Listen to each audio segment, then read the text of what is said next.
Yeah. Yeah. Guys with issues. Episode 75. We got issues. Yeah. Freestyle live. That's the main issue. We Yeah. can't freestyle for nothing. But we're going to turn it up in the headset for you. And we're going to say something like, hey, come on. Yeah. Okay. Go. What? Right now? Right now. Wait for it. Hold. Okay, wait. Cease fire. 1, 2, 3. Go, James. Yeah, James in the house and I'm chilling like a villain. That's a hacky rhyme because everybody be talking about the ceiling. I be doing some crazy shit when I be parking my car because I got my handicap parking car. Yeah. So I be right in the front, you know what I'm saying, chilling. I said the word chilling again and I guess like penicillin. It makes you settle down your highs or something, or I don't know, maybe those thighs I be thinking of, and ladies, and I want to say bitches, but they're not all. But I like to hit the switches. Yeah. I don't like snitches. I went from rags to riches back to rags because I ain't got shit. Yeah. But anyways, we are live right now, guys, with issues on the highway. Yes, we are. You're listening on your phone or maybe in your PC. Now check it out. I come to see thee. Me? Yeah. I feel like I don't care, man, because I'm tired as hell. Me too, man. I'm tired as hell. So this is gonna be a crazy show if you guys are listening. Yo. Hey, Russell, you crazy for this one? Crazy for this one, man. Okay. Tropical storm. Tsunami in another area. Super typhoon. Hayan. Messed up. We be joking, but we be clowning, but we be loving y'all. I don't know where I'm going when I'm saying all of y'all and y'all. Russell finna take the mic. Yeah, for like 2 bars. One is candy bar. Yes, the other one is a ho-ho bar. Yo. Russell. No muscle. No time for the tussle.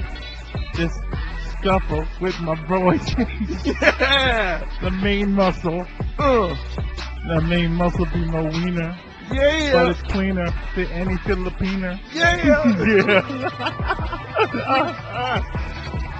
If you guys are listening right now, you are in for a treat. This won't make it to the episode. This might. We just throwing stuff around.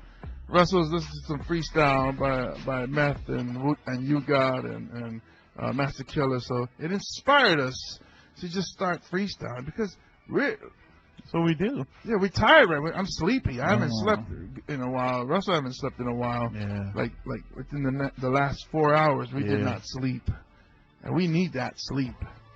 So we're so tired that we ain't scared of shit. So No. we're just gonna freestyle flow, get the show going. We don't know what we're saying. Nobody be knowing. It's be crazy. Yeah. I be lazy. I be hitting that girl with the crazy eyes and lazy thighs, which means she doesn't use them. And if you're lazy and still alive, I vote for Maisie. Unless her name is Maisie and I be sleeping with the congresswoman. What? Yes. That's one of my dreams right there. You know what I'm Yeah. saying? I hook up with somebody with power. Every hour we be knocking the boots from here to the Watchtower. The Aloha Tower. Oh, there too. See, I took mine to Jehovah Witness. In Pittsburgh. And fitness. With Bill Cower. On the hour. This is a game right there. We gotta do like Run DMC back and forth. I got my Jamba Juice. I don't let you drink mine. What? That's right. Oh my. It's good. And a white gummy bear, man. This stuff is tasty. I was starting. Oh God. Tasty and delicious. We'll wait for the beat to kick in because you know how we do. You know, I wish sometimes I talk like that. I think, I don't know, maybe, I don't think I used to talk like that when I used to go to, when I was up in Buffalo. You used to talk with the gangster slang? I use the N-word a lot, but not in a negative way. You know, What N-word? No gooder. It's very notorious. Yes. Yeah, this is so notorious of this. All right. So, but no, seriously though, I wish I talked. You know, like I can be. It sounds cool when you talk like that. Oh, here we go. Here we go. We started up. You know what I'm saying? And I'm saying something just for you. 50 hit minutes. you with some old school. 50 minutes of flavor, funk, master flex, chilling with guys with issues. You know what I'm saying? Busting it down to the West Coast, and showing love for everybody. You know what I'm saying? Yo, here we go. Go James, man. Yo Russell, bring the lyrics, man. 50 minutes of flavor, funk, master flex. So check it out, yo. We're chilling at the park. It's getting dark, man. I don't know what's looking for Michael Starks or what's his name? Iron Man. The guy who farts. Yeah. He does that at the park late in the dark. The guy who farts, his name is Mr. Starks or Iron Man or some Candy Man or some crazy motherfucker named Peter Pan. But anyways, he was chilling at the park in the dark and he was telling me the story about this girl that he hooked up with. I was like, what you doing, man? I forgot I was supposed to rhyme, but let's try it one more time. And mix up the beat. Bring in that guitar. Not a sitar, which is from India. Like, hello, my friends. Wow. I don't know where I'm going. I'm going to pass the microphone to Russell. Go, man. I wish I was a little bit taller. I wish I was taller. I wish I was like James, except I was taller. If you was like me and a little bit taller, you'd be much taller. Probably playing NBA or something. He's driving an Impala. Yeah, probably no roof Impala. Convertible Impala. I'm trying to think of no roof. No roof. That's how you try to find your words. Like, what is the word for? No roof. A no roof Impala. It's called a compact. No, not compact. Convertible. Convertible Impala. I'm going to write that down. You do that. For the next time I get somebody, some of these kids here don't want to be wanting to freestyle battle me, you know, so I got to be ready. Speaking of being ready. What? We drop the beat one more time. Just for you. In your face. See what you got. What? All right, if you guys want to... Shane Lucas Price in the house. You guys want to comment on it, man, you guys can do it. Right? All up in your headset. Yup. Yo. Either one's fine. That's the remix. It's the remix of a song that we never made before. Remix of the original, which has never been created. But the name of it is Remix. In itself. Yeah, you can adjust it. You got a headset right there. Ready or not, I be chilling on the spot. I be looking for my dog. His name is Dot. I be like, come here, boy. Get up on this leg. Why would I want my dog to hump on my leg? It's crazy, but I'm just saying anything to rhyme. To pass the time. Right? My dog's penis is like a dime. It's got 10 units. It's got 10 units. It's a big dog, I guess. I don't know. 10 units? I don't know, because it depends if you're in England, where they use the metric system, or if you're in Russia, where they don't use any measurements at all. That's so cheap. They measure by that Putin. So, that sounded nasty what you just said. Yeah? You can adjust it however you need. Don't worry about it. Don't take this like it's a professional show. You have that look like, okay, I'm going to quietly sit down. Well, man. I mean, I didn't want to be a douchebag and just like... You are not a douche, sir. You are far from douche. You are more like a dirty vagina. Yeah. That needs a douche. I like to dig at my facial hair. Yeah. That's why I like to scratch. Every time we hug, I'm like, oh, I remember when I used to lay down next to a vagina and the hair was just tickling down my cheek. No, I'm just kidding. I feel like every time we hug, you can't wait for it to be over. Because when you don't hug or you don't hold, you embrace. I do. And that's the love right there, man. Sometimes I get a little uncomfortable because you just bring it so strong. And I'm like, oh man, Are you afraid you're gonna get like a boner or something? A little bit. Well, not a little bit boner. A lot of boner, but you're a big guy. A little bit. Yeah. You don't want the boners to touch him, mate. Yeah. Don't cross swords. Yeah. Well, I'm a big guy, but I'm not black, so Boner it's kiss. like That's a boner kiss right there. yeah. You know, Boner. I didn't know there's a term for it. No, I wouldn't mind doing like a dick hug or something. Like you just had it. That would be impressive. No, you just go up and Thomas Lennon does those. Thomas Lennon. You know Dick who that is? hugs. Yeah, you just walk up and you just like bump dicks. Okay, how does the other guy know to do it? You actually ask. Excuse me, sir. Can we? Yeah, and if they're cool, they'll be like, yeah, sure. Yeah. Oh, I've never tried it before, but let's do this. Yeah, no, I get that response out like, oh, what's a dick hug? And I go, oh, it's just like it's like a dap. Oh, okay, so like a pound. Yeah. Or A dick pound. No, A dick pound. I'm picturing two turtles kissing. I'm picturing two turtles kissing or anteaters fighting. I'm not sure what anteaters. Get the long thing. I guess that's in. Oh no. My old roommate, his nickname was Anteater. Because. Yeah. Because he kissed dicks? No. Because he was uncircumcised. We used to call those kids headless horsemen. Hey, the headless horseman.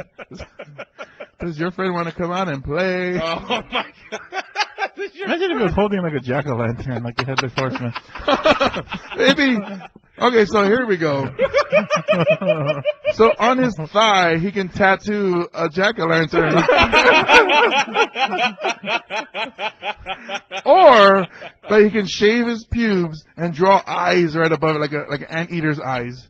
And they'd be like, holy cow. A woman would be like, I'm not sure if I should be afraid or excited. Okay, that's how you end the show right there. That's how you just bring it to a crashing halt. I'm sure there'd be a bit of both.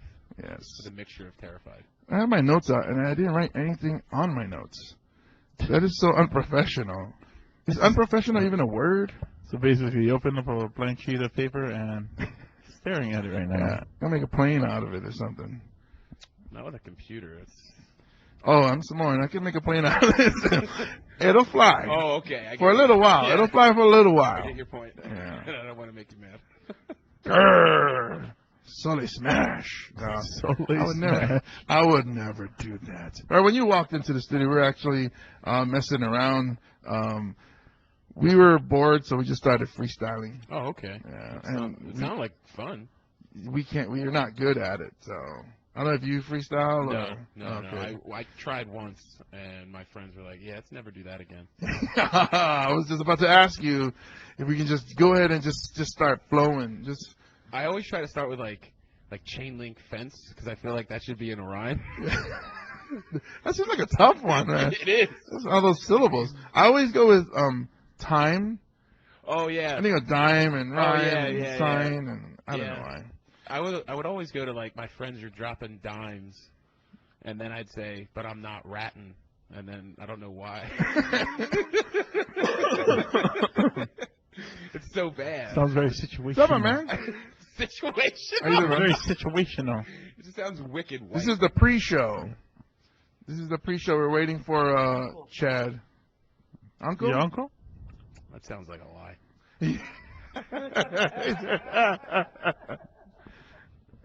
See, we are an amazing podcast where we get heckled in a closed studio.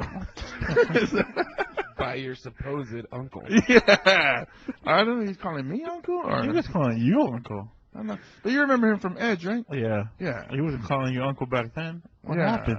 I mean, he looks drunk. It is 5:15 Sounds very p.m. situational. 5:15 p.m. and that dude is already drunk. He smelled like vodka. Either he is a loser or he is living the life that we want. Yeah, I want to be drunk by 5:15. What of it? Some people day drink. Day drink. Yeah. I thought you were going to say date rape. Some people do that too. Do I look like someone who would just bring up date rape? Well, I don't know. When you said day, I think I wanted you to go there. Yes. Please be a date rape. Wait, what? I watched too much SVU. I almost said SUV. You did watch too much SUV. Yes. Oh. Yes. Wait, so it's 5:15 p.m. Okay. We are killing time waiting for Chad Wago to show up. Was it not supposed to say that? You I give don't that know. look like. Why? I thought we were just starting. Hold the on. show. What if we had his alibi right now? Where's alibi? Oh, like he's saying, Oh, I'm doing a podcast. Because every other Wednesday. But then he's supposed to be at work. But he's saying, Oh. I got to do a podcast, so I got to leave early. But then really he's at like a gay strip club or something. I was thinking he was committing a murder. Oh, if any one of us in our comedy scene was to commit a murder, it would be Chad Wago. Yeah. And I'm going to say his full name, too. Chad Bartholomew Ellington Wago. He has 2 middle names? Yeah, this is a Japanese thing. Oh, Ellington? Yes. Yeah. Chad Bartholomew Ellington Wago Esquire the Third. Esquire's in his name, too? Yeah, it's going to be now. That's my... Oh, okay. That's my beard's name. Yes, because I looked at you and I was thinking, oh, Esquire. Yeah. Yes. There's a shout out to Esquire, by the way. Yeah, he's super excited right now. Yeah. Did his hair go straight? Yeah. He actually just got a subscription to Rolling Stone magazine. That's a true story, and I'm not allowed to read it. But does he pay for it? Like, does he? No. It was his birthday, and someone got him a subscription. Nice. Yeah. Also, maybe you should try to get him a credit card and see. That's not a bad idea. Yeah, it's like, oh, your credit score is. I'm sorry, Shane's credit score or Esquire's credit score. Yeah, he has his Esquire has a Twitter account as well. Oh, a Twitter account. Account. That's not like you have a tongue twister It is. with a clitoris or something. I'm sorry, I got that on my mind. Ladies and gentlemen, I am a little. It's been a marathon few days for me, not much sleep. So if the show sounds weird, it's because it is going to be. Oh yes, let's make it really weird. Yes, it's gonna be real awkward. Even when we should do something for when Chad gets here. Let's just not talk to him. I don't think he's listening right now. I doubt it. Right? He usually he'll instant message one of us if he is. Oh, okay. So let's when Chad comes and he will just. What if he's listening? I don't think so. Well then. No, let's let him do all the talking. Oh. I heard I is heard that him say him? that. Is he listening? No, it's not him. Okay. Cool. So let's because Chad he doesn't lead the conversation. Ooh. So he'll wait or he'll feed off of he throws in what do you call it, quips and stuff. Just keep throwing it to Chad. No, let's just be like, oh yeah, and then, well, so what do you think about Chad? And even though after he's done whatever he's saying, like he says something like 5 words or something, and then let's just still wait for him to say more. I love it. Yes, so we'll set up Chad like that. So I guess I didn't miss you talking about what you recently were doing. No. We actually just started when you great, came up. I'm very happy. So yeah, well, first off, I guess we need to welcome our guest today. Episode. All of a sudden, I sound like some crazy. He is listening. Oh, he is. Ah, damn it! Okay, so here's what we'll do. We will. I don't know. We'll write it down right Yes. now. We're going to write down what we're going to make Chad do. See if he's listening and he's on the bus, right? Yes. Okay, so you'll be the reporter for us. So, Chad, we didn't hook up our phone to the thing and we can have him call in. Dang, nabbit. Everybody's listening like, this is such a low-quality podcast. But trust me, there's more low-quality podcasts on this island. Oh yeah. Yeah. Actually, out there in like Texas too. Yeah. You want to call Chad? Oh, you got hooked up? I don't know. Let's find out. Oh, they try that Google Talk. Yeah. Okay, cool. Technology. Look at this fucking dog in here. Well, technically, I the dog is not was the barking. first guy to swear today. Oh. Is I that- already said no. It's cool to swear. Okay, cool. We just have a thing where we see how long we can go without swearing. We always end up swearing. We say, let's clean up the show a little bit. Oh yeah. And then Chad sits down and is like, fucking cunt. I had to clear my throat like a sweaty cunt. I was like, Chad, what the hell, man? Jeez. All of it. See, it's Man, there now. It's Yeah, out there. Yeah. I said the C word, so everything Why'd is you say the C word after you said it? Like you actually said the whole word, then you. to explain to people what the C word is, I Oh, guess. okay. So he was like, cunt, what's cunt? Oh, it's the C. Yeah. Is Okay. that like what you do on the 4th down? Yeah. Stupid. That was horrible. You deserve better, Shane. Well, you're tired though. Oh, never mind. I don't know his number. Oh, you want his number? maybe we should put it out there. Yes. Chad, If you don't want to do it, I totally will. nah. Chad actually, he wants to keep his number private. That's the douche that we were speaking about earlier. What if I did it? He wouldn't get mad at. I mean, he couldn't. He'll get mad at you. We don't like Chad. No, because it's his personal number. It's 295 number. There's a 4 in there, I think. Yeah, there's in the area code, because Chad has a Nebraska area code. Oh, yeah, that's right. He does. Yeah, that's where because he was in, what do you call that? Witness witness protection program. He was in the in the Yakuza. Oh, Chad was in the Yakuza. he does look older than he is. He does. He look at him. He's like, dude. And then the way he talks. Really? It's listed as Guys with Issues Hotline? Yay! Hi, Chad. Hello, Chad. Also, cunt. Huh? Did you just say the C word? Cunt. Why would you say that, Chad? See that? He just comes in and just First blows word out of the it. gate. Yeah. Are you on the bus? Yeah, that's what happens as soon as I show up. That's the first thing I say. Oh, Chad is like a robot. He's like, hey, Chad, can you say we might be recording to better serve you or something? Say something robots say. Oh, did you just come with bust me it? if you want to live. That's something robots say. That's a cyborg, bro. That's the weakest robot I've ever heard in the 80s, dude. Do some RoboCop shit. I don't remember anything that RoboCop says. Hey, are you on the bus? I am on the bus. I am about to get off, however. Damn it. You're about to get off on the bus? You guys at all. And when you get off the bus, yell something from Breaking Bad, like, Jesse, let's cook! Or, peace out, bitches! You should say magnets, bitch. Yeah, see, magnets, What? bitch. Magnets. Yeah, magnets, bitch. Yell that when you... Magnets, bitch. How do they work? Did everybody look at you? Did everybody look at you? As I was getting off the bus, yeah, they kind of edged away from me. Oh, man, you might have had, like, the love of your life on that bus. And now it's ruined. Now it's done. Imagine that. Well, I wanted to make sure that I could hear you guys. Wait, imagine that if Chad, like let's say a month from now, he has a big show. Like, he's the man. And then that woman on the bus was there, and she's like, man, I love him, but he just did the craziest thing on the bus and said, magnets, bitch. And her middle name is Magnets. And it just, like, ruined it. I don't know where I'm going with this story. I'm not going to lie.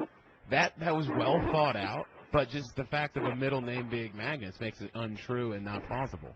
Hey, how far are you away, Chad? Rather far. I jumped off on King Street. Oh, he's still in town. You got another bus to catch, then.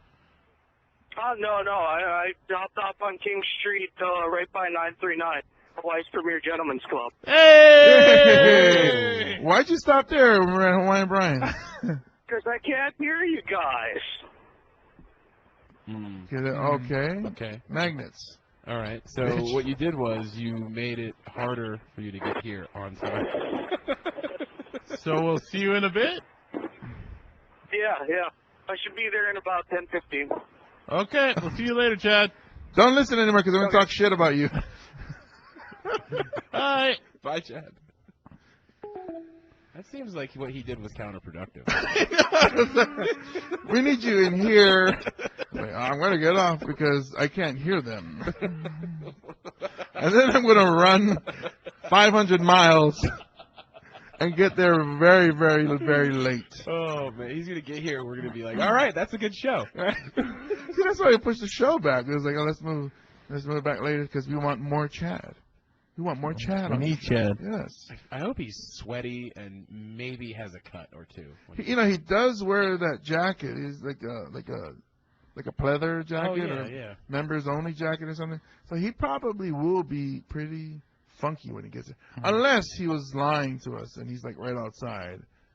And he's like, you know. You want a sweaty dick hug? Is that what it is? I wouldn't, sweaty? I wouldn't mind one. I mean, I wonder if it would, like, a sweaty dick hug, like, it would just slip off because it's sweaty, like, you know. well, It's not nude? Oh, it's not nude, huh? no. I mean, you can do a gym dick bump if you wanted to. Dick hug. I like that you have names for these things. Like you You knew really thought them out. Yeah. No, I mean, there's a club, I guess. Somebody's like, man, what do you call that thing, Shane? What do you call that thing where the man is naked and he bumps another man? You're like, oh yeah. That's... oh, thanks, Shane. It was number 59 on the New York Times crossword. And Yeah. I had to fill it out. Not gonna lie, I have a lot of useless information. Just useless. My mom, when I was in the hospital a long time ago, she bought me a book of 1 million and one useless facts, and I read every single one. Wow. And I remember most of them. They're so stupid, like the weight of a Twinkie, all this random shit. That is some random shit. How much water is in the ocean? How much? Do you know how much? It's a really fucking long number. It's I would think so. 'Cause Wow, it's so correct yet so general. it's insane. Like, how much does a Twinkie weigh? Less than a pound? It's like 2.14 it's ounces. It's a very small number, but less than one. It's a very tiny number. Yellow die number 5. This is crazy. We should just go back to rapping. Oh man, you got our song queued up? Yeah. Oh, we're gonna go back to it. Let's get going. Oh, I think it was cute, huh? Yeah.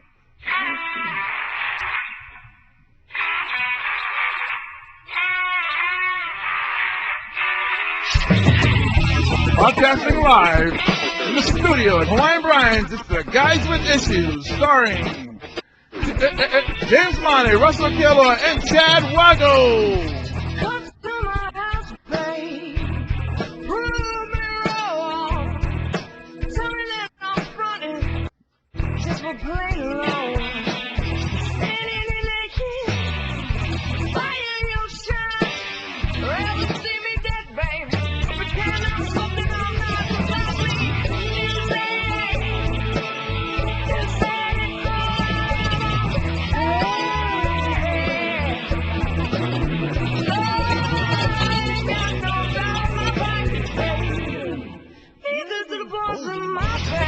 Yeah, these are the Guys with Issues. Big shout out to the Kings of Spade, and they have a show coming up. Tomorrow, or no, Friday. Valentine's, I think at Republic, yeah? Yep, it's a Motown, and it's the CD launch show. Yeah, I think Chad has tickets for that that he's giving away. Interesting how Chad got off the bus at 939. You know, I don't think he's coming. I think he's gonna look at some tits. You know, tonight at 939, Charmaine Starr is there. Wow. I think if he's going to 939, Yeah, he's like, coming. oops. Yeah, he's Oh, he's coming. coming. That was so good. So filthy. Shame on you. Shame. We have our in-house guest. We are in our guest. We will be Yeah, that gets me really excited. cock bumping, Yes. close optional, in our guest, because it's going to be a sandwich. It's going to be the bread is very fat on the sandwich. The meat. This is like a beef Wellington. It's like a pot pie. Oh, Beef very Wellington. in-house guest. My mind. I apologize. My mind is all over the place. But we have in studio. In the house. In the house. In a garage. A real live person, Mr. Shane Lucas Price. Thanks for having me, man. Who also, by the way, won we've been meaning to have him, but he's been busy. He won the Guys with Issues stand-up video comedy contest. Yes, he did. And he was featured on the Guys with Issues showcase in January, starring Graham Elwood. He opened the show, and I will be honest with you, my friend. You set the tempo of that night. Yes, you did. Oh, thank you. Your energy, just everybody's there drinking, and we held for as long as we could because there was no waitress. Yeah. So everybody's getting kind of antsy, and all of a sudden, when the crowd gets antsy, that's when the talking starts, and then you can hear the level of the talking louder and louder. Then when you come out, it's like, bam! Yeah. I'm in your face, and everybody, oh, it's showtime.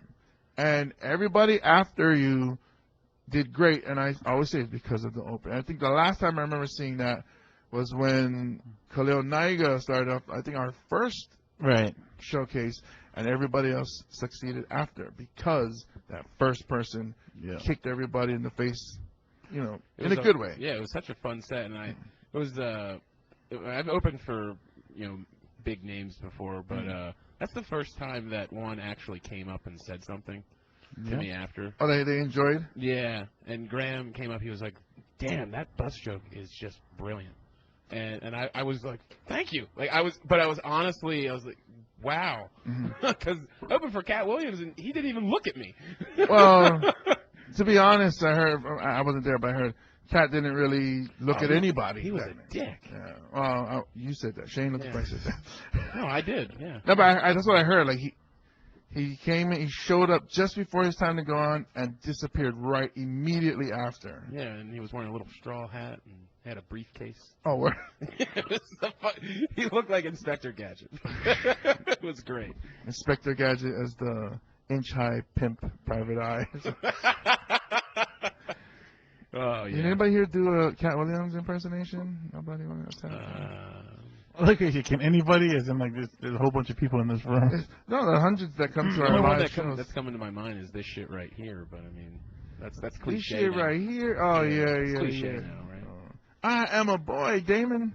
All right, so that happened in January, and you were at the inaugural San Diego Comedy Fest. Yeah, that was a ton of fun. Wow. Hey, you were invited, and you Yeah. performed, and Yeah. it's got to make sense. I mean, you see a lot of names. Yeah, it was interesting. I didn't even know this when I entered or when I was accepted that the people that were competing, every single one of them has been professional for 5 years. Oh, really? Every single person in there. Wow. And there were in my group there was just about everybody had been on TV, Oh, wow. and it was just like, good lord, this is a stacked group.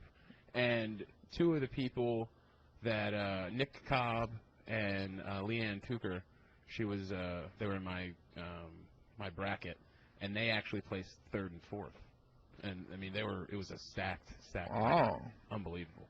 And Paulo Gata was the judge in my round. Oh, really? Yeah, so it was a really nice Hawaii thing, and he came up to me. He was like, he gave me a really interesting tip. He told me to reverse my set because he was like, your energy at the end would be actually better at the beginning. And I was like, oh, really? He was like, yeah. He was like, because it tells you more about who you are as a person. Oh. And he was like, if you did that, he's like, man. He's like, you'd have him in the palm of your hand immediately. Yeah, that makes a ton of sense because I was taught where when you get up, you introduce yourself. Not just, hi, I'm James Money. It's a little bit about myself. Yeah. Because and then people get to know you and they start to relate to you, and then you can. So like even when I do my set, I'll start up. I'm big, and that's the obvious thing, and the struggles I go through. So everybody's, oh, okay, I go through the same thing, and all of a sudden they start relating. Then I start talking about how my dog wants to hump my leg, or my daughter swears or whatever, and then they buy it because they're already on board. Yeah. So that makes a lot of sense. And actually, I got to use his information literally 2 days later when I performed again, and I felt a change in how I was on stage. I felt that I was able to command better. It was just a noticeable difference, and I felt better and even more comfortable on stage. It was ridiculous. It's awesome when you can talk to somebody who's been in the game that long, seasoned, and tours all over the place, and then you get their advice and you're like, oh, okay, because they see it. They like I probably would never thought of that. Yes, because I always thought, well, I shouldn't go because those two jokes that I'm talking about are incredibly high energy. I'm very loud because it's a power lifter impersonation. Oh, right. And a Whole Foods rant. Mitchell. Yeah. I love that. I love the commitment in that joke. That joke is so much fun. And the fact that you don't even need a microphone. No. And a giant room at Hawaiian Brian's, everybody could still hear you yelling, Mitchell! I did that joke at the Blaisdell, and I dropped the mic like I always do, Mhm. and they could still hear me. Nice. I was like, really? I probably should have had it up a little higher. They're like, no, you were great. I was like, oh, okay. Well, I guess my voice carries. That's the Blaisdell concert or the Blaisdell Arena? The arena actually does the sound does travel well. Yeah. I remember when WWF was here, and the Giant was in the ring, fighting some jabroni nobody really knows, and then he goes, he waves his hand, he goes, shh, so everybody in the arena is quiet, and he's holding the guy against the turnbuckle, the corner, and it's just his open hand slap. And then everybody could hear it. Oh, shit! Oh, you know, that reminds me of a time I went to a K1 fight at the Sand Sheriff Center. And it was one of the most random things. So I was sitting next to Herman Frazier. Oh, wow. Yeah, and he was super cool the whole time. Cool, like, what's up, baby? Actually, yeah. like, Yo, you were baby, like, what's up? he was so cool. But there was this fighter, He's the former, AD at at UH, and super cool guy. And there was a bunch of UH football players in front of us. And this guy came out. He was, no joke, Chad's height. And Oh, that's huge. yeah, huge. And he leg kicked his way to the finals. And you could hear the leg kicks outside. There was a guy he knocked out by leg kicks. Like, The guy quit. He was literally, he just started waving his hand. no more leg kicks. No more leg He kicks. just- and you could see, I was probably 15, 20 rows back, and I could see how red the guy's lit from mid-thigh to his ankle. Holy cow. It was insane. Was it Roberto Duran? Isn't that a boxer? Yeah, that's the Oh, dude no with mas. mas. Oh, yeah. All right, well- I forget who it was. I'm sorry to cut you off here. Welcome to episode 75. Milestone. Now that we have everybody in the studio. Yep. My name is James Money. As always, I am with Russell K. Aloha. What's up, bitches? Yeah, it's about time it came out. And we have a supposed comedian, Chad Wago. Hey, what's up, everybody? There he is. He made it. And then once again, our esteemed guest. Are we in him? We will be after the show. Oh, so you were listening on the Yes. entire time, man. Shane's opening made James happy. Mr. Shane Lucas Price once again. And Esquire. And yes, and Esquire is here too. What's going on is we have Shane in studio tonight at Hawaiian Brian's at 7:30. All of you people and Russell's bitches, you need to come down to Hawaiian Brian's 7:30. The show is going to start. Shane's group, the Awkward Science Boys, will be here. And they're taking over Mars Comedy Club. It's Shane. Shane Lucas Price, Pepper, the Misunderstood Evil Genius, Nico Nakea, and Johnny Sparkles, our forefather of the guys with issues. Awk? Yeah, that's our, I don't know what exactly, I guess it's like a rap. I like it though. It's like when you guys introduce it, you hear in the background, Oak. Yeah, it's ridiculous, but fun. But Like memorable. you guys. Yeah. We're all insanely. We actually had one of our camera guys quit today. Really? Yeah, no joke. I've had enough of this. Yeah, he I've had enough of your he's- awk bullshit. he Shit, said swinging. the direct quote is he wants to be more creative. That is so Hollywood sounding. Yeah, and I was like, okay, Joe Hollywood. So creative differances. Yeah, creative. Very yeah, Hollywood. yeah, That's yeah. very Hollywood. It was incredible. I'm just glad that he didn't go all Christian Bale on you guys. Actually, he did bail. Oh man, that's one of the best rants ever. Mick G. No. Oh, Okay, so once again tonight, Hawaiian Brian's since Chad is no longer listening to the show, the other listener of the show will be here. Come on down. It's going to be a fantastic show. It's a fantastic lineup. It's going to be crazy, but funny at the same time. and that's kind of crazy. You want? In a fantastic place. Yes. They got some like new drinks over there. Yeah, the bartender came up to me and said, "Oh, I got some new bourbon for you," and I said, "I love you." And there's like a picture of a naked women on the wall hugging each other. It's always good. Oh, Oh. I didn't even notice that. Let's take a 5-minute break. All right, I gotta go to the bathroom. I'll be right back. Let me take a picture of something. Mm-hmm. But anyways, yeah. I mentioned earlier, Chad, Kings of Spade is having a thing on the 14th. Yes, the Motown Valentine's Day show. Kings of Spade are going to be playing. It's their CD release party. We here at Guys with Issues, because we love them so much, they do our theme song, are actually going to be doing a giveaway on our fan page. So make sure that you like us on Facebook. Do it. Yeah, do that. Like no.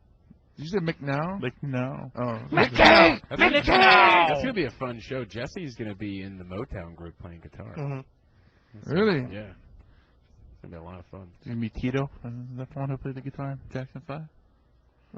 What? Did Tito really do anything? I thought he was always just there. Yeah, I don't think he. I think he was just dressed really nice all the time. He was the happy. Was he like the backup? He was like, "Oh, I'm so glad that I'm included." He was Uncle Tom of the group, or He's a token black guy. I'll just smile and tap. do my little dance. I don't know what I'm doing with my hands right now, but it's not flattering. It was funny. They were doing a promotion. I work at Hawaii News now, and they were doing a promotion for one of the daytime talk shows. Tito Jackson? Yeah, because they're gonna have the Jackson 5 on TV, and I was like, well, that's just not possible. Yeah. Are they digging up Michael? Yeah, that's what I got really excited. I'm like, wow. Then you remembered. Yeah, and I'm like, oh, I can't. Wait, maybe it's a hologram. Oh, dude. Like Holopop. Oh man. Yeah, Oh wow. Unless they don't mean the original Jackson 5, but they plug in one of the untalented kids. Oh man. Or the guy that's playing him on Broadway. That would be even Oh better. yeah, the impersonator dude. Yeah. Mhm. It's so tough. Yeah, we've been bringing Michael. You dig? The Jackson 5 without Michael. It's Wow. just it's not. It's just the Jacksons, I think. The Jackson 4. Yeah, I mean, Not a happy. yeah, see how we lost it there. We just were like, yeah, it's not. So once again, we were on the Comedy Film Nerds podcast, and you had a big impact on the show. You were the master controller, Yeah, I was. and also thank you so much, James, who helped us get a lot of promotions onto. Oh, no problem. Sorry if I say the Yeah, channel go ahead, Hawaii go News ahead. Now. Yeah. The reason I love going down there, Oh, I know why. the women, all the women. I don't know if I can say that, but I will. I will say, oh God, I would love to, and even Steve Uehara is a good-looking dude. I would cock bump that dude, Yeah, no, I try every day. and I would linger. Yeah. Oh, I would. Yeah, I get you. I would try to get into his foreskin on it. I think that's more than cock bumping. I think at that point you're scissoring him. But it's worth it, right? It's worth it. It's something you want to do. Well, the only problem is he's a Raider fan. Wait, what are you talking about? Oh, you know what we're talking about. But no, yeah, the women, not just the women that work in front of the camera, the women in the back too. When you go in the back, you're like, oh my goodness, look how they are beautiful. Smart people work there that are hiring people. Yes, I thought you were going to say smart people are beautiful people too. I thought you was going to clean it up with the shit I was talking about. But yes, The traffic girl, I think, is the one that you really like. yeah, she's very beautiful. Yeah, I actually made an ass of myself the day I met her because I had heard that because I don't really listen all the time at work, so a whole bunch of people. That sounds like everybody at their job. Yeah. I don't really listen at work. There's a bunch of people auditioning, and one of the people auditioning was former Miss Hawaii. I thought it was her, and so I walk up to her and I'm like, oh wow, did you like kill it in the bikini portion? Wow, that's how you open up a conversation. And she was like, what are you talking about? I'm like, Miss Hawaii. I was like, and she was like, oh no, that's not me. And I was like, oh. Well, I was like, my name's Shane. I work in Master Control. Nice to meet you. Yeah, that was great. She's beautiful, and even the weather girl. Oh yeah, what's her Are we name? allowed to say these people's names? Yeah, Jen Robbins. Yeah. Jen Robbins. I remember the one time I went, took a picture with her, and the way Instagram works is you gotta have everything fit in a square box. So I couldn't get both of our faces in the same box because she's so short and I'm so tall. So that started my new thing where I'm taking pictures of people. It'll be just their face and my chest. Oh, that's hilarious. Yeah. So I have one with I can't think of her name. That'd make a good Tumblr. The traffic girl. Rachel Picaro. Rachel Picaro, yeah. I have the same picture with her, so maybe I'll get, the next time I go, I'll get Grace Lee. Oh, she's even shorter than both of them. Yeah. I'll take a picture with Sunrise, the dog, the dog at your ankle? and my ankle, and then just like that. Like, oh, it's me and Lurch, and That dog has bit my Achilles one too many times. I'll be Ah. honest. Yeah, it just comes up out of nowhere. This is very specific. Not his leg. Yeah, no, because doesn't he have his own it's a she. she? Yeah. Oh. I think. What a bitch. I think I might be wrong on that, but Or I don't know. It's an adorable dog. It let's is. Just be honest. But if he keeps biting in the ankle like that, that just deserves a little kicking. Yeah. Maybe like when mommy's not looking, he's like, oh. Yeah, I mean, because if it shits on the floor, people get yelled at. Really? Yeah, there was somebody that goes, "Who shit on the floor?" It's like, what? Stephanie Lum. It's like,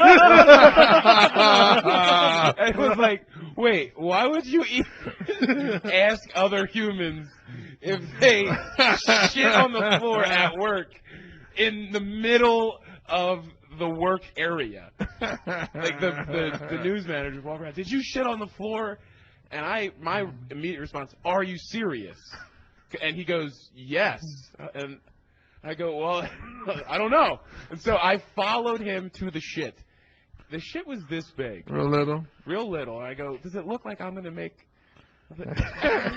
I make way more shit than that. He's like, that was just the beginning part. I made the rest in the bathroom. In full circle on the story, though, about 4 hours later, I get called up to the general manager's office saying that I'm too happy, and I'm going to have to calm that down. Too happy. Well, I guess the news does have to be like miserable, bad news. Yeah, they literally said that I am too happy, and I got to bring my energy down.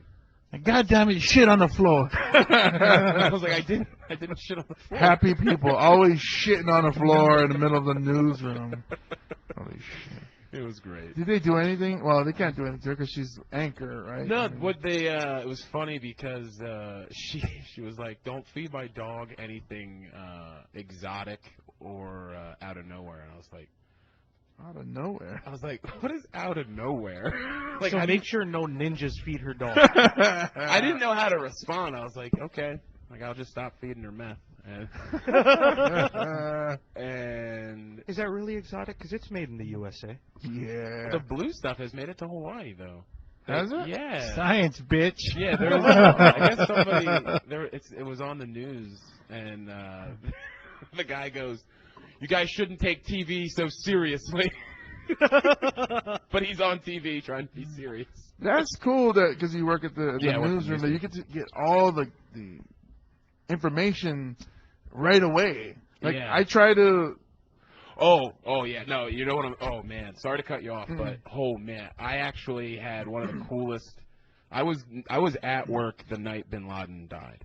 Oh really? The So night you he was knew killed. before they even put it I out. knew an hour and a half before everyone, and they were like, no, like phones were taken away. Like it was Wow. insane, and I was like, whoa, this is crazy. And we have a CBS BAS system where it just sends alerts. Mhm. And usually it's just timings and tells you when there's going to be commercials. One came through and it said, "We got that motherfucker Bin Laden." Really? Yeah. And it was, I wish that I had been working there longer because my buddy Dave, who is a fellow mass control operator, was like, "I'm keeping this." I was like, "Yeah." And he didn't let me make a copy or anything. I Wow. was like, damn it, that's amazing. It's the Man. coolest thing ever. And we went into the newsroom, and it was really cool because it was like that energy that you walk out, you're like, man, we've all wanted this for so long, and everyone was just like, "Did you hear it?" I'm like, "Yeah." Everybody knows in USA. Yeah, it was USA. super cool. Like people that don't normally get along were just getting along. We had one of the best newscasts ever. It was just You were great. kissing the dog? Let's shit on the floor, baby. I shit right next to you. That was just the single coolest moment to be at work. Wow. It's like, yes. We need more of those kinds of days at work. Oh yeah, I wish every day was that good. We need to kill another person. Kill one person every day. Yeah. It sucks when you're at the station when tsunamis are coming. 'Cause Oh. You're not allowed to leave. Oh, really? You just gotta work. Oh, right. But isn't your station in the tsunami zone? Yep. Oh, so you're gonna die then. It's catch-22. We gotta stay on air until we're knocked off air. Like By a that's tsunami. that's what that's every protocol. Like we. Oh. You get one of those bosses that are like those coaches that just keep yelling at you. You can stay in there. You stick it out. Price, I need 110%. No, like people come in like, hey, I know it's gonna be scary, but I need you to hang in there. You go on the roof like Lieutenant Dan. I was on the roof the last time. I was Really? I was the guy on the roof, like Wow. spotting, because you can see the ocean go back, and so binocular, nothing. Still raining, but no ocean. It's I nothing. mean, see, that's awesome where, like, you're a stand-up comedian, but then you get to find out about what you do, other stuff that you do. You're not just, hey, I'm up here telling jokes, making people laugh. But your job right there, I mean, that's a serious job. Yeah, and it's you get fun. all this news and stuff. Yeah, it's interesting when really bad things happen and other people find it enjoyable. There's a guy that used to work there. Any time that there was a person that died in a fire, he would have a picture of it and keep it. I know that I started to take it like super strange, but he would. I'm not even kidding. There was one time he was like, "Hey, do you want to see this recent one?" He's like, "It's one of the best." And I go, "What?" And so I can't believe I followed him. And so I followed him, and the person was laying down, and all she could see was their teeth. Oh, my goodness. And I don't know who was sicker in this situation, though, the guy keeping the photo or the traffic guy that zoomed in on the body. Oh, right. Well, I think the traffic guy was getting the news, Yeah. but the dude who kept the picture, Dude, that's... every time. And at first time, I was like, fire? So like, is that a trophy or something? And Wow, it Guy was- Hoggy is a weird... Hagi means burn victim in Japanese. Right? Chad agrees. Oh, it does. I would love to. Did they ever tell him that he was being too happy when there were bird stories? You know, sometimes I go up to him and I try to joke with him and say, "You got the weather wrong," and that's not a thing you say to a weather person. Really? They do not find it funny. Wow. They go, "Oh, can you do it?" And I'm like, I'm pretty sure I can look at a computer and say, it might rain. All you have to say is chances of rain, And 72. partly cloudy. Just say you're good at 72. Hey, you're really good at being generally right. We are getting to know Yes. Shane Lucas Price. One of the other things that people may or may not know about me is I love vinyl records.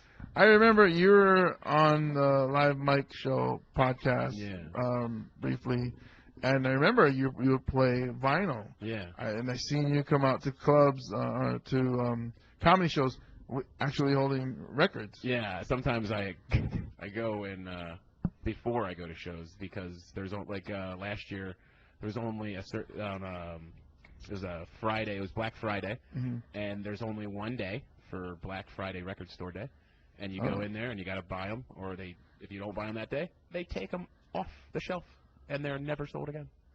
Until the next Black Friday? Nope, they're never sold. If they don't sell then, they go back to the distributor and they're destroyed. Really? Wow. Yep, and that's the same for Wow. Record Store Day. That happens in April. I'm very excited. There's some really cool stuff that's coming out. Wow, so you pretty much save for that day. Yeah. Oh well. I mean, and then when I go on the road, my first stop is at a record store. Every single place I go. So when I went to Denver, I went to Wax Trax, and then when I went to California, I went to Amoeba. I was there for 4.5 hours, almost 5. Wow.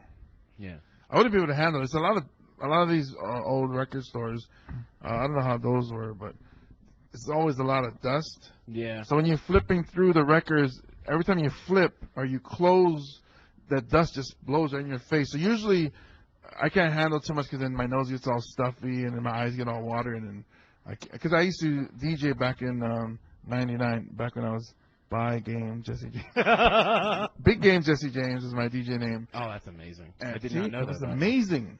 Yes, and I like it. Am I in the minority? well, what happened is I used that name when I was John Jamming 93.1. I used to do mobiles with Cooley and the gang.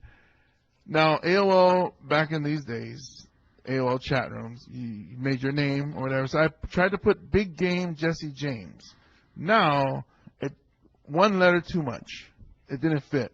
So I had to take off one letter. So I looked at it, I was like, Big Game Jesse James. Well, there's no spaces. There's 2 G's. Maybe I'll take 1 G off. Big Game Jesse James. Okay. And it's like when I go to the chat room, somebody asks, "Are you bi?" And I'm like, "Bi? Why would you ask that?" That's the first thing that came into my head. And then it hit me. I was like, "Oh, you're locked in already as By Game Jesse James at AOL.com." Oh man. There is no one happier than James that AOL is basically dead. Yeah. I still actively use my AOL email account. Really? Mine's just dead and Every gone. single time I get made fun of for it. Really? Everybody. AOL. SPOcean at 71.com. So you guys go ahead and email him. You chat with people in the chat room with that name? Yeah. That's all. With an ASL? That's how I used to. Oh man, That's how I used to hilarious. meet. I actually became really close with one who was in Australia, who I hope is a woman, but she says she was. Okay. In this story, she is. Yes. This is pre-catfish time. Yeah. Yes. Nobody knew what that was. Her name was Leah Middleton in Australia. Yes. No air quotes. Leah Middleton. Leia? Yeah. Yep, that's That's a girl's name, right? It's very Uh-huh. feminine. Starts with an sound instead of a. Yeah, there's no way that a Star Wars nerd didn't make that up. But from Australia? Come on, man. Like they don't have Star Wars in Australia. It's all over the stars, James. Yeah, it's called Star Wars. Whatever, man. You guys suck. You dug yourself into a shitty hole. I did. Let's dig yourself out of the shitty hole. So, we got to talk about what's coming up. It's Valentine's Day is coming up. I want to give a quick shout out to Fernando the Love Machine, who's going to have a show here at the studio in Hawaiian Brian's. Friday the 14th, Yeah, on Valentine's Day. He's doing a variety show. He's going to be playing music with his trombone, with his bandmates, Oh, okay. Pimpbot. Happy you cleaned that up. Yeah. He put the bone in trombone, I bet he does. which is worse than, or better than the guy who put the trum in trombone. Well, at least he didn't put the cum in it. Yeah, man, maybe you should. So, No, he's respectful. I bet he pulls out. well, he's got 2 kids. He failed twice. Everyone makes mistakes. Yeah, I did once. That's what he was trying to avoid. So, I'm in Chad, and Chad is in me. Oh man, that's funny. And so he's also going to be doing stand-up comedy. And he was here last week, featured last week, and did a great job. He's very funny. His comedy, stand-up comedy improved a lot. And I think our scene is getting much better because a couple of open mics, I saw improvement, and very happy that people, are working on original material and doing their, working hard at doing really good shows, and it's very promising. So, Valentine's Day, fan participation, questions. Ooh. And we are also going to get some of our own. I like how Chad's like, I don't know what you're talking about. Oh, when you listen to the episode again, you'll know. the question was, I'm sorry, I gotta get through all of these. Chad's still looking around like, what the fuck are you talking about, I dude? feel like someone's gonna come in and shoot Do Chad. you know what the question was, Chad? I know what the question was. I don't know what the question was. What's the The question? question. Oh, actually, I think I do. What is your worst and best Valentine's Day ever or memory? Ever. I guess ever. Yeah, well, ever of your life, I guess. I'm trying to pull up the one. Ever. This was messaged to me. He said, Ever? he said this was so bad that I couldn't put it on your page. But So we're gonna put it on the podcast. I like that. yeah. So let's see. There he is. Are we naming people? Yes. Yeah, Peter Roy. Oh, full name. Peter Roy, who is our Florida fan, who lives in Germany. Yeah. Here is his 2 worst Valentines. Okay, he was 10th grade, broke up with. This one actually, this one wasn't too good. He broke up with his girlfriend on 2 weeks before Valentine's, and then she squirt ink on his clothes and gets pissed or whatever. That one's not that good. This Was his girlfriend the squid? When you said squirt, I thought they got Yeah. yeah. Oh, okay. Yeah. With a squirt gun, not of a JJ. Does he, And not does a he- squid. Does he go into specifics there? That'd Yeah. be good. Oh, okay. He said that. Even Indian ink, I think he said. Oh, Indian ink. Yeah, he said this is back in like the I've heard back in that. the day in That's the like 80s. some sort of like ritual to do that to someone. Is that what they used to put the dot on Yeah, their my head? mom's Native American. That's Oh, that, okay, I'm sorry. So he put that as his worst, and then Wait, he I thought Indian ink came from came from India. Punjabi Indian. Yeah. Is that? What? well. When he said then Native American, I was like, okay, all right. I thought we were talking about. We're not on the same page, guys. No, okay. So his second worst, which I think is his worst. Okay. He was 22 years old. And Uh-huh. it's very long, so this gets into like a Hustler magazine thing. Dear Hustler. I was 22, and my girlfriend planned a special surprise for weeks and kept telling me it would be the best Valentine's ever for me. She said she would arrive at my apartment at 10 p.m. and I should be showered and ready. So she shows up at 10 p.m. with some other girl I had never seen before. What? Now, my girlfriend was a raver, Uh-huh. and I could tell she was tweaking on something, but that was nothing new. She introduced her friend, told me they were going to the room and getting naked. All I could think of was how great this is going to be. Girlfriend and her friend lay on the bed and start to kiss, taking each other's clothes off. Girlfriend pulls him onto the bed and said it was his turn to have some fun. She started pulling off his clothes till they were all naked. And then she said to her friend that she had to go to the bathroom. So they went to the bathroom, both the girls. They seemed to take forever in there. Came back into the room, looking like they had done a pound of blow. Yeah, that's what he says. It's about one Twinkie. Glazed, glazed over eyes and just not really there. They crawled into bed and both started playing with him. His girlfriend put his cock in her mouth for about 2 seconds before. And then wait. Man. Oh, okay. And then her girlfriend's friend put his cock in her mouth, Okay.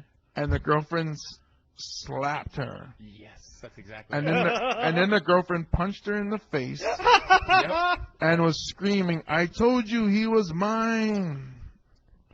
So that's what he... And then Oh, there's more. Oh yeah. Oh, yeah. punched again in the nose, which seemed to explode, sending blood all over him. As he jumped up to stop her from punching this girl, and she swung for his face. So he pulls his head back just enough so that her fist, grazed his cheek and blasted a hole in the wall. Wow. Looked at her eyes. They were rolled back in her head, and she was screaming someone was going to die. He tackled her onto the ground. As he was laying on top of her to calm her down, her friend, who was bleeding from her nose all over the place, kicked him square in the face Oh. and said, "Get off of my friend." What? He jumped up and asked her what the fuck she was doing. The girlfriend was laying on the ground, kicks him in the balls as hard as she could. He doubled over in pain, dropped to the ground. His girlfriend stood up screaming something about "Don't fuck with us, asshole." Wow. Both girls grabbed their clothes and went storming out of the apartment naked, still holding their clothes. Found out days later that they weren't doing coke. Oh, they were doing PCP in his bathroom. That certainly explains the wall. Moral to the story: don't ever fuck with a Denny's waitress who lives in a trailer and spends all her money on raves and ecstasy. And oh yeah, this all happened in Florida. Perfect Sounds ending. right. That sounds right. So that's not the best one. It's not the best Valentine's. I would say that's the worst. Oh Yeah. Yeah, they're definitely the worst. It's definitely a good story. It's Yeah. just not good. I was thinking that was going to be where she went to the bathroom and he Did the girl? and did the friend, and she comes back and just freaks out. But that's good.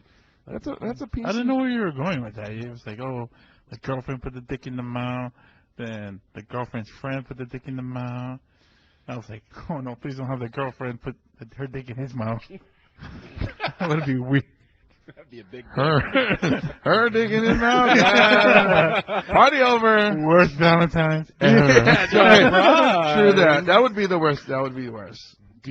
I brother, my turn for suck your dingling. Oh man. Okay, so Chad, you got anything? A couple of my favorites was friend Andrew Outwater, does stand up sometimes. Mm-hmm. He said it was just before Valentine's Day one year when he earned his Red Wings. Oh. Red Wings, as in blood? Yeah. Oh, okay. Mm. I was gonna say Red Wings. Is this a new thing with the kids? You go to Detroit or something? What happened? He didn't give me any details. Red Wings. I guess we gotta come up with something. So he had sex with a girl that had her period. Yeah. Is that what it is, or? Yeah. Oh, okay. All right. Well, I mean, it's not. How's that? Was that the worst or was that the best? He didn't identify it. I'm assuming that it was the best because I know Andrew. Oh. And it means that he got to have sex. Oh, because he had sex, it was good no matter what.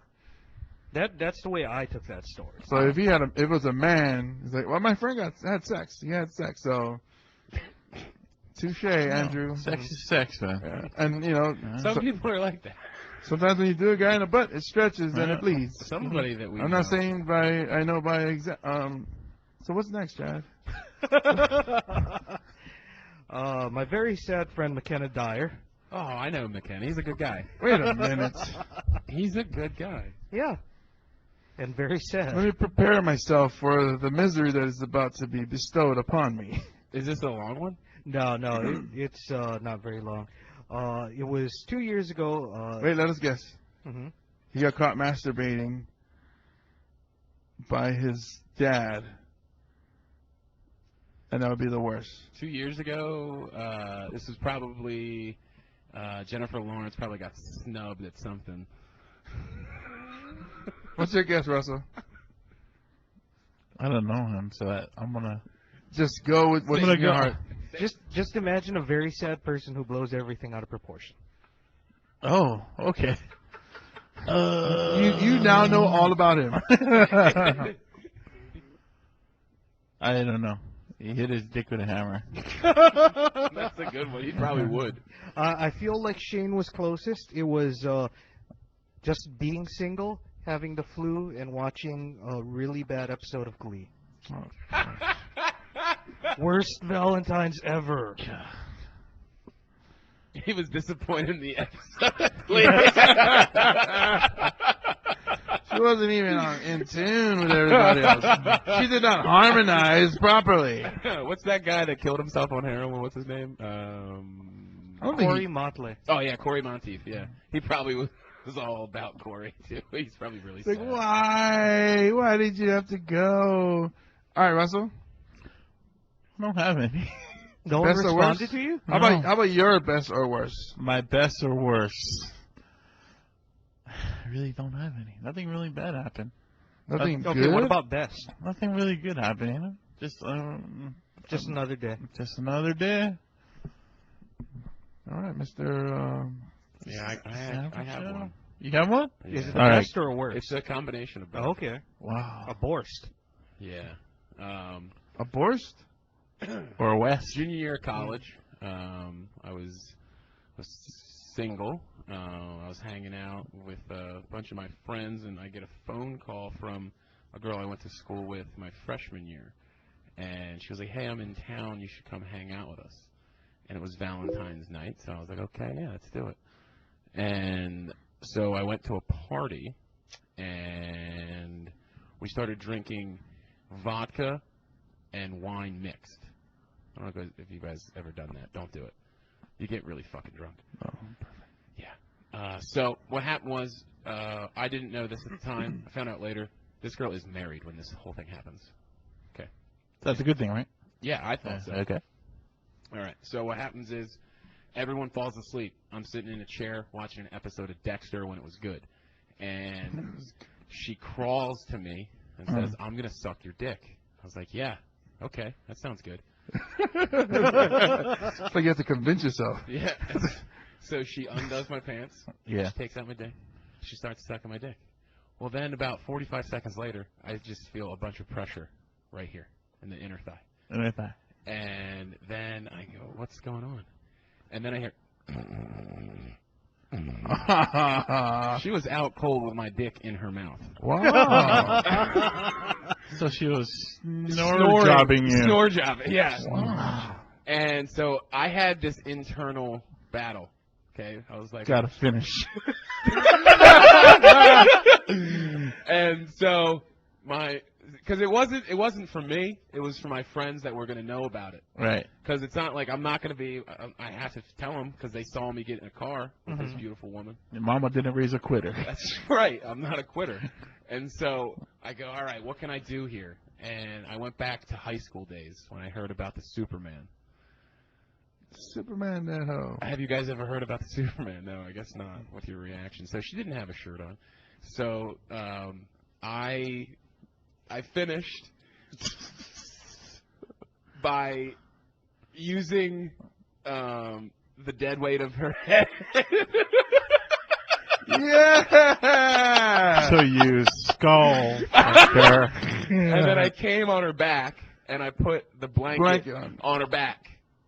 And then I picked her up, and I put her in the bathroom. That's where I made my mistake. When I She put her in woke the up? bathroom. No. Door locked.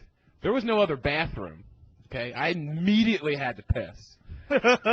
So now I'm walking around looking for a bathroom. The next door I open up in the kitchen. No fucking joke. 1, 2, 3, 4, 5. I open up the door. It's a fucking brick wall. Oh. So I'm like, okay, I'm in a cartoon house. And so I'm like, I gotta piss. What do I do? And so I open up the fridge. There was this much apple juice left. So I chug the apple juice, piss in the Oh, apple my God. juice bottle, put it back in the fridge, close the door. I'm going, okay, I'm gonna leave. I open up the door, and an alarm goes off. So I'm like, I close the door, and I hit the alarm thing. It shuts off. I'm like, okay, that's probably not the best alarm. I fall asleep. Everyone wakes up later on the next morning. They're all eating breakfast, drinking apple juice. They ask me if I want a glass. I go, no. Can I have a ride home?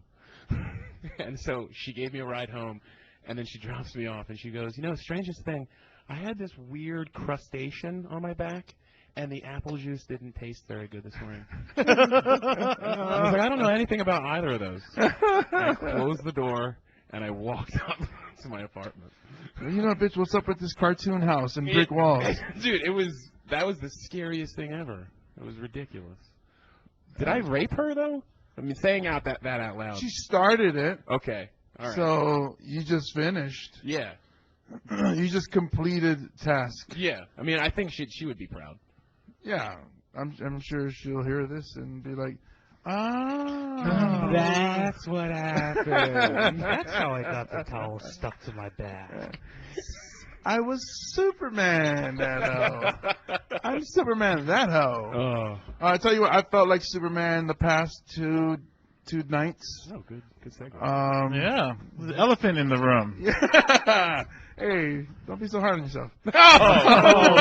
Whoa. He's lost weight since the last time I saw him. Yeah.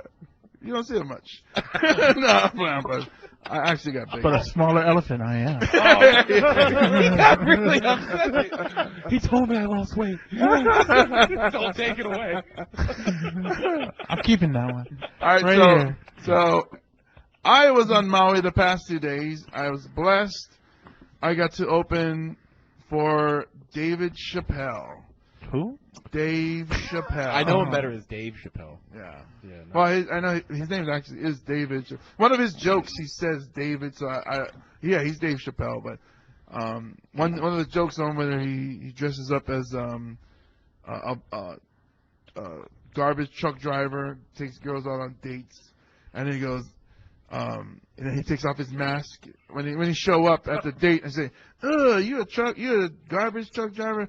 Get out of here! You know trash need to be picked up here." Then I take off my mask and, "Ha bitch, and just, oh my goodness, David Chappelle." So that's his joke, and then that's why I call him David Chappelle. Plus, I don't mean to be that guy. No, But go ahead. Be that. For guy. the next few days or weeks, I don't know how long it's going to take, I am going to be that guy. Because I, James Money, am friends with Dave Chappelle. David Chappelle? David Bartholomew Ellington Chappelle. We have the same middle name. Yes. That's fucking cool. Yeah. Really, like, it wasn't like, all right, so just real quick. It wasn't like I worked for because that's how I was taking it. What happened was 3 o'clock in the afternoon. I'm about to write my essay for my class, my composition class, and I get a phone call, and it's the owner of Live Nation Comedy, and he's like, "Hey, there's a 5 o'clock flight. Can you get on it?" And it's 3 o'clock, so I'm like, "Yes, yeah, of course." I don't have nothing packed. Clothes is being washed. I have no real clean clothes. So I was like, "Oh yeah, sure, I'll be there." My parents, they helped me out, raced me to the airport, got on. I was taking it as like it's work. This is business. So this is not your show. Just show up, shut your mouth, sit in your corner. When it's time to perform, you go do whatever time they tell you to do. You better be funny. Then get out of here. So they pay for my plane. They pay for my car rental, hotel. And then I get there, and they actually gave me the nice dressing room of the Maui Arts and Cultural Center, Castle Theater. So I was like, wow, this is cool. And there's a couch. It's got, I don't need that much space. And Dave has the other room that I guess is easier to receive people, guests or whatever. But he wasn't there. There was food. It was cool. I was just sitting there all nervous. Then the pressure started to build up. Actually, as soon as I got off the plane, let me go back. As soon as I got off the plane, it hit me that, holy shit, this is going to happen. Oh, the gut started bubbling. I had to run straight to the bathroom. And now, normal people would puke, but I'm going to blame gravity. So mine comes out the other way, the bottom way. Butt puked. Yes, for about 30 minutes in the airport. It's like, oh my goodness, I got to get to the show. I clean myself out, I get there, and it hit me like the pressure, because it's not like if I do a show at Hawaiian Brian's, I don't do that well, so what? I can do another next week. But this is the show. So that selfie that I took, the picture I took, I was really feeling that. Like, oh my goodness, this is your moment of truth. Either you're gonna hit it or you're not. You're gonna strike out. And Dave shows up. He walks through. Everybody's scrambling. He's here. And I'm like, oh shit, it's serious. So I'm just peeking out of my room and my dressing room, and he just walks by, and it's like, oh my goodness, it's David Chappelle. I'm so nervous that he never talks to me, never says anything. The road manager comes up. All right, can you do 25? I was like, oh yeah, sure, I'll do 25. I go up, I do my 25, and I killed. I did a good job. The reason I know I killed because the crowd, I got like a bunch of applaud breaks. Right. The manager came up to me, shook my hand. You killed it, dude. And so I was like, oh, awesome. But really, I wanted Dave to see it, but he was in his room. I don't know. I know he can hear it because in the theaters they have the speaker that you can hear everything. Then I walk past his room and I see he has a TV and it's the stage. I was like, oh wow, maybe he saw me. All my adrenaline, I go into my room, I sit in there and it's like, wow, it happened. You know, I'm all sweaty. Dave goes up, he destroys, and then I come out and watch like the last 5 minutes of his show, and then he comes by and he goes, she grabs my hand and he goes, fucking spectacular. And I was like, holy shit, David Chappelle is talking to me. Then he goes, come on in, and into his room. And then he was like, come here, have a seat. You want something to drink? We got champagne, we got beer, we got wine. I was like, oh, I'll have whatever you're having. He goes, oh, okay. And he pours me a glass of champagne, and we're sitting there. Then he talks shop with me. Like I was like, holy cow! And he was talking about back in his D.C. days, his New York days, when he was in high school. He was friends with like Wanda Sykes and everybody, and Yeah. And it was just, it was like outer body experience. I was there, but I wasn't really, I couldn't do much. It's like, oh my goodness. So when we have people, they show up, they're hanging out, they start drinking and partying, whatever. They want to go out to another bar. So we leave, and I'm still like, I'm third wheel or sixth wheel, whatever. So I'll just, kick back and lay in the cut, whatever. And then the road manager goes, his name is Cena. He goes, hey James, follow us to this bar. He said, all right, okay. So I jump in my car, and then Dave's looking at me. He goes, and he gets out of his. I got my car started and everything. He jumps out, comes around the front, and jumps into my car. And he sits down. He goes, I roll with you. This way, the guarantee won't leave you behind. And I was like, holy shit. And it was like he was super nice, like Ohana. Yeah, it was like when we seen him at the Blaisdell here in Honolulu. It was don't touch, don't talk, don't take pictures, don't ask for autographs, just So that's the way I was taking it. But he came and jumped in, and so we're going, and he's just like talking like we was boys or something, and I asked him, Russell's question was, why didn't he like Half-Baked? That's the only thing that popped into my head. I asked him, why didn't you like Half-Baked? He said, it could have been a lot better. I learned how to make movies from that movie, but I think it could have been better. So we're driving down. He's talking about how much he loves it there. Then we start talking about legends, Hawaiian legends and Samoan legends. We're talking about why the coconut has the face where you drink from, and Maui, we call him the Hawaiian Superman, and he's really into it. He's like, we're going back and forth, and I told him about my village in Samoa, the turtle and the shark, the legend of that, and he was loving it, and it was so awesome. I told him before I left, I said, I don't know what it's like for you. I mean, you've done all these shows, you met a lot of local comics wherever you went to, but for me, this is the best moment in my career, other than my kid being born. This is the best moment of my life. To be able to perform with you is awesome.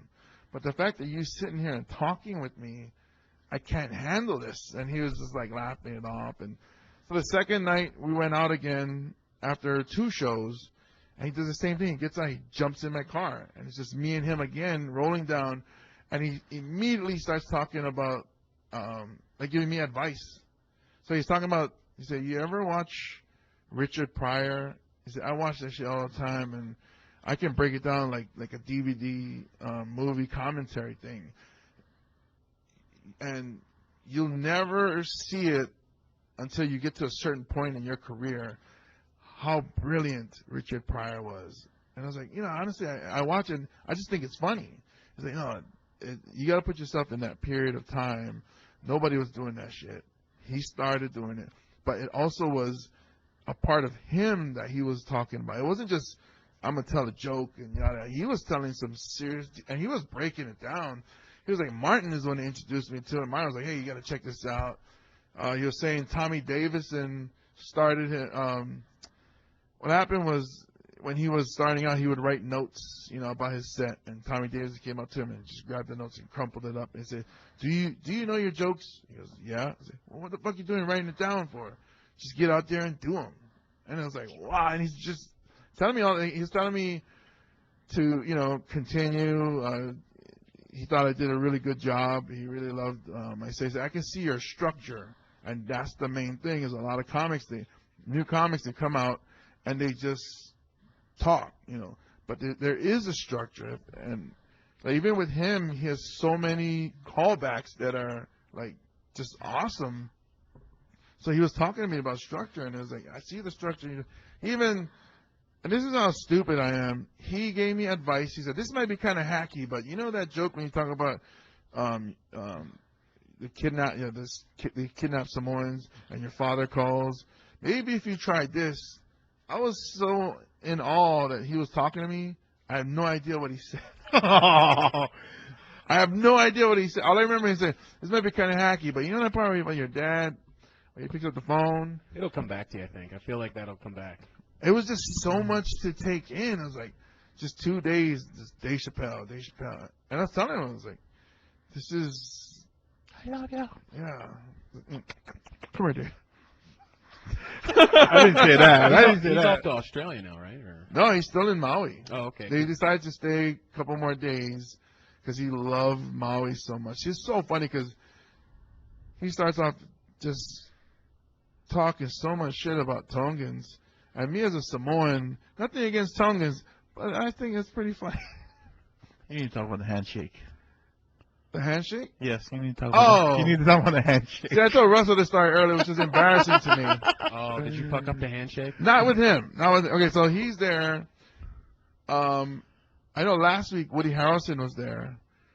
So when I get there for the second night, which has 2 shows, him and the road manager and the owner of Live Nation, they were doing yoga, but it was being taught by Woody Harrelson's wife. And they're doing yoga, and then they come back and they're talking, and they go, "Oh, we're gonna have a lot of people here in the room tonight, so they grab some more chairs." Says Steven Tyler's coming, and I was like, "What?" And but first thought was Tyler Perry, because David spells black. So, and I was like, "Oh no, wrong one, racism, go away." And then it's good that you didn't say something like that. Okay. Wait, so Madeira. in comes Steven Tyler. Like, holy cow. So it doesn't say anything because it's before the show. And I'm thinking, wow, Steven Tyler is going to see me perform. Aerosmith is going to see. I wish he had brought Liv Tyler. I would have proposed right there. I don't care if she's married. Anyways, so I do my set, and I come back. Steven Tyler's not going to hang out. He's just going to, he says his goodbyes to Dave. And then he looks, when somebody makes eye contact with you, and they want to say something, but they don't. They kind of turn away. And we kept like eye contact, me and Steve Tyler, like a couple times. And then I nod my head, and then he walks over. And then he goes, great job. And I go, oh, I was that time I was starstruck. So I remember he fist bumped Dave, then he comes at me, but I open hand and I grab his fist. And then all I could think was like, I'm a fan. I was like, and he was like, oh, yeah, good job. I was like, holy cow. I really messed that one. I should have cock bumped him. Yeah, no, that would have been good. Was he dressed ridiculously? He looked like he could have been an extra on Pirates of the Caribbean. Maybe. He had that X-Men Rogue white streak in his hair. Oh yeah. But no, he was very welcoming though. He didn't seem like a prick or anything. Like he really appreciated being there and loved the show. And I was like, wow, I'm in the dressing room with Dave Chappelle and Steven Tyler. Sounds like you got a couple new jokes too. Yeah, I think tonight, that's tonight's show when I host, I'm going to be talking about some of the stuff that went on. And I'm actually wearing the T-shirt that I wear for all, because, like I said, I didn't have that many clothes. Yeah. I wore this shirt 3 times for all 3 shows. So it has David Chappelle is a chain smoker. And because he's the star, he's smoking away inside the back and just walking around with a cigarette like nothing. So my shirt has so much cigarette just stuck into it. It's crazy. I'm gonna give you a hug just to let you know. And linger. Yes. You better lick your shirt. Chappelle show. Chappelle show. You didn't do any like fan shit by saying it? No, Yeah. and he hated that. Yeah, I bet. He the crowd. There was 3 shows. 1 on Monday, 2 on Tuesday. The first one on Tuesday, the crowd was heckling. But they didn't know. You know, when audiences they don't know they're heckling, but just by talking or Yeah, whatever, it's heckling. that's heckling. Yeah. They don't get it. So they were like, "Yeah, we love you, Dave. Yeah, Rick James." You know. So and he kept telling us like, this irritating as shit. And he's telling me, he's like, and because I know his jokes, so I can hear him do his jokes and then stop to address what's going on, and then he wouldn't continue the joke because he already threw him off. Oh, okay. So it's like, he's like, I don't give a fuck. I just got to do my time. But I can see where his ego came in, and he still tried to win him over. He eventually did, but he went over like maybe 20 minutes, and there was supposed to be there's a second show. So the manager's like, come on, wrap it up because we got another show. But he did win them over. They didn't boo. Yeah. He won them over. They stopped talking. Yeah. Yeah. But he changed the style, the jokes that he was telling, and then it got. So I guess he adapted to the crowd. But 30 people were kicked out from that show. For calling Talking out. and calling out or pulling out cell phones, and because they're really strict with that Yeah. over there. Yeah. I saw a couple people get kicked out over at the Blaisdell. Oh, really? Yeah. Wow. There was right when he got up, about 2 minutes after, there was 2 white guys got kicked out. For phones? Yeah, the one that I actually witnessed him saying, "I was answering it. I wasn't taking a picture. Here." Like he was showing it to the person. They were like, "Nah, it's out." Yeah, wow. And the rules are pretty strict. Yeah, I mean, why can't you just go in and just be present? Just be Yeah. in the moment, right? And then when we go out, he says that. He tells people, we're going to go out, but remember, Fight Club rules, which is don't tell anybody. So no cell phones and, no pictures and no autographs. So you still have some people asking, but he really does. So I don't have any pictures of me and him at Maui or any autographs. I wanted to, but it's like I don't want to be the jerk, It's like I thought we were friends, and now you I don't like that. Why would you make me do that? Yeah. So I didn't ask for any, but I got contact information, so I was like, wow, I'm friends with Dave Chappelle. Yes. Yeah, I feel like having his phone number is way better than an autograph. Yeah. Well, I don't have it yet. I have the road manager's number, which is how you get to him. So Oh, that's one step closer. Can I than ask the a rest of us. silly question? sure. Do you feel like he's gonna maybe give you another bone one of these days, or? Another bone. Like- No, yeah, he said he would use me again. Yeah? He said when we were driving on the last night when we went out, he was like, "Oh, you did a great job. We always use local comics. Not only did you impress me, but you also impressed the promoter. And it's always a gamble when you use local talent, because you don't know if they're going to do well or not. So he's like, oh, yeah, I'll definitely give you a call again. But then again, Hollywood talk, Yeah. So, I loved it. I mean, it was a good experience for me. I honestly hope that, the comics here in the scene, our scene, get that experience. I think that helps everybody get better. The more guys get more experience doing bigger shows like this, the better our scene will get. I hope that they're proud and honored to be working with you. That's how I'm looking at it, because I know a lot of people, they get pissed when they hear other people are opening for guys Yeah. that come in, and I feel like that's a negative way to approach it, because then you're putting all your energy into saying, oh, why not me? That could be like, well, if it could be you, you should just work harder. Yeah. And I feel like there's a divide in this scene. Like, we could be so much better if everyone was just like, yeah, good job. But there's so many that are saying, oh, well, it should have been me. Yeah. And that's I feel like that's sad, because I don't want to take anything away. I feel like that's the cool. If anyone should have done it, it should have been you. Like, when I saw that picture, I'm like, yes, because the two thoughts went through my mind: he's opening for Dave Chappelle, or something terrible happened. And I was like, that's why I texted, I hope you're opening for Dave, because I don't know what else could have. I was like, oh my God, I know there's shows, and I got so happy. Like, I was honestly at work, like, oh my God, James is opening for Dave. I appreciate that, man. I was actually, I think you were telling me to do that, or it was you. One of you, where you just wait till the last minute and then. Oh, that was him. And then you let him know. So it's like hinting. It's like, oh man, on the way to Maui. Yeah, teasing. I was on the way to Maui, and actually took a picture of the plane, which was Hawaiian Airlines, and then they followed me. So I was like, oh, cool. That's cool. Yeah, maybe they can sponsor some of our stuff, and we can fly. I wouldn't mind taking a show like us guys and doing a show on Kauai, or on the plane. Or on the plane. Fly with issues. Fly with issues. They're doing that now. They're doing comedy on planes. Yeah, yeah, Virgin, right? Yeah, on international flights. Wow. I heard. Fly guys with issues. I heard it's not going well either. Yeah, sure, but you do your setup. You get to the punch, and I was like, boom, seatbelt, flight is on. Or just terrible turbulence, and you get knocked. I have one other question. When you walked in and saw them doing yoga, did you want to start laughing? I didn't get to see them. Oh, because when I got there, one of the stage guys told me, so, they're in the meeting room doing yoga. I was like, oh, okay.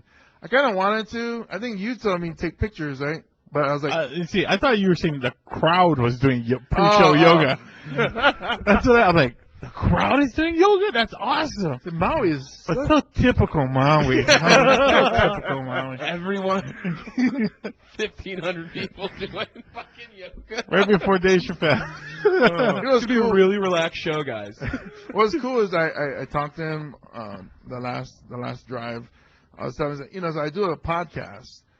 And he, oh yeah, I heard. And he's like, I'm going to talk about my experience. Is there anything that you don't want me to talk? Because I know you're a very private person. He said, I would never do anything in front of people that I wouldn't expect them to tell somebody else. Like, if I'm going to do something, I expect people to talk about it because I'm a public person. It's just going to happen. So I would never do anything in front of people that I didn't want out. I didn't do anything bad. I'm hanging out, partying, telling jokes. I was like, oh no, I just know you're a private person, so this is the best time of my life, and I'm gonna let everybody know. James Money talking about me on the show. I'm friends with what's the Dave story? Chappelle. What's the crazy? What's the most wild he got while he was hanging out? It's funny. He is a fan of music. And he was talking about, I was telling him, I was like, when you started putting rappers at the end of Chappelle's show, it was awesome. He said, how that started, right? I was like, I don't. Story time. Yeah, so he goes, oh, Mos Def, we're driving. Every time Mos gets in the car, that's what he does. The dude is just a lyricist. He put on the beat and he started going, and I was like, this should be on film. And then when it started, that one scene with him and Mos Def. High as fuck, right? Yeah, but that's when it started. So I was like, that's how that got started. As soon as the show is done, he comes, he gets as much footage as he can before they come in. That's all the fans or the VIP guests or whatever. Then they come and answer questions, shake hands, sponsors or whatever. So he eats, and then he breaks out his iPhone. He gets his Bluetooth speaker, puts it on and he just plays music. So him and DJ Trauma just going back and forth listening to music, and they never listened to the whole song. So I was like, oh, this one, whatever, and then, okay, this one, and it just goes on, and that's what they do. Then they go look for a club that will let him, DJ Trauma, play, DJ. Oh, that's awesome. So that's what they do. And the two places we went to, one was sometimes it's a gay bar, but they allowed Trauma to DJ. So we went in there, had drinks, Dave just stood by the DJ booth, danced a little bit every now and then when his song came on, and he said he's a fan of hip hop. And we were talking about I was in at the right place at the right time. I was in New York State, West New York, in 93, 94, which is the golden That was a great era time, right yeah. there. So he was like, "Oh yeah, so you know this," and he starts breaking it down. Oh, that's amazing. He starts not freestyling. He starts reciting lyrics from other raps from those days, and I was like, "Oh man!" I told him my thing was Low Tug, Lords of the Underground. So I was like, he was like, "Oh yeah, I remember that." Then he started playing some new stuff I've never even heard before. It's some comedic stuff. Some guy who I guess emailed him Bobby McFerrin's song. But through the whole song, there's a guy going, nigga that dance, something, nigga that dance, you know what I'm saying? Nigga, the whole just keeps going over and over the whole song. And then DJ Sean was like, "Oh, I'm going to use that for the battle I got coming up in New Orleans for the All-Star break." I heard about that. It's so crazy because every time Chappelle is talking and he just refers to somebody like nothing, but it's like he goes, "Yeah, Martin used to do this," and I was like, "Martin who?" He's like, "Oh, Martin Lawrence." I was like, "Dang, he's talking about so many cool. famous people, like there's Buddy Wiz." So I was like, Awesome. and it's just like, wow, this guy knows so many people. Like, Yeah, Mose is one of the best. I think he's so underrated as a lyricist. That's what he was talking. Dave was talking about. It's like with hip hop now, it's like the lyricist is like it's not as strong as before. It's so water. Yeah, It's sad actually Yeah. because they're not even thinking. That's what I like to go online and type in Mos Def freestyling, and you find some really fun stuff. Like there was one where he walks up on kids playing basketball, and he's like, "You guys want to listen to me freestyle?" just like and they're like, "Yeah." And yes. then one person tries battling him, and so he goes back and forth. Wow. And it's the coolest thing. And there's another one. It's like a 4-part video of him and Eminem, and Eminem is laughing in the video. It's like the realest thing I've ever seen. And so Mos Def goes, "All right, I'm not gonna go too hard because I'll fucking kill you." Really? And so M like does that back, covering his mouth, and so Mos goes for like 3-4 minutes. Then M comes in, and it's just back and forth for about 30 minutes, and they're just standing there. The funny thing is, part 1 there's like 5-6 people. By part 4, there's probably 100 people around. Wow. I gotta see that. It's so fucking cool. Like anytime you type in Mos Def freestyling, you will spend at least 2 hours, and you'll probably go on these real fun journeys of other people that he likes and he'll put on his channel. It's so much fun. Yeah, I was telling Dave. I remember back in '94, a friend of mine from Queens had a mixtape, and this is back when it was actual tapes. Yeah, tapes. He had a mixtape, the whole side. This is one of those 90, so I think it's 45 on one side. 45 minutes, one beat, Method Man freestyling the whole, and he'll take breaks and let me hit this, and you hear him talking, and they get right back into it, and it's just one beat, the whole side. I was like, holy crap, who does that? There's some really good, and he's a psycho now, but there's some really good early Kanye like that, where he just walks into a room and he just goes, "Is it ready?" And then he just goes. Really? Yeah, and it's honestly really good on strong lyrics. Kanye? But his sound is garbage. Oh no, this is 10, 15 years ago. Pre-Kardashian. Yeah, it's so, and he comes in, and there's some video of it too, and it's fucking good. Wow. So when I was in college, I would actually listen to it to get amped for finals. Really? Yeah, and I don't even like the guy. Wow. Yeah. But You got a Brad reputation. Yeah, the mixtape, man. I love that stuff. That's a dying and almost dead art. Yeah. Damn, this new age of rap. All right, we are actually running out of time. We kind of went over, but it was a good episode. Yeah. Because we actually got to get ready for the show. Yeah. We got to get the room ready. Those of you guys still listening, please share the episode. Tell a friend. Tell an enemy, hey, you might want to check this out. You might laugh. I don't know. Maybe you hate them. Email us at guyswithissues@gmail.com. Check out our website, marscomedy.com. Also on Facebook, check out Shane Lucas Price. Also, Awkward Science fan page. Yep. They're going to start a new sketch comedy show here in Hawaii called Demented. Demented in Paradise. Yeah, it's going to Demented in air on K5 in April.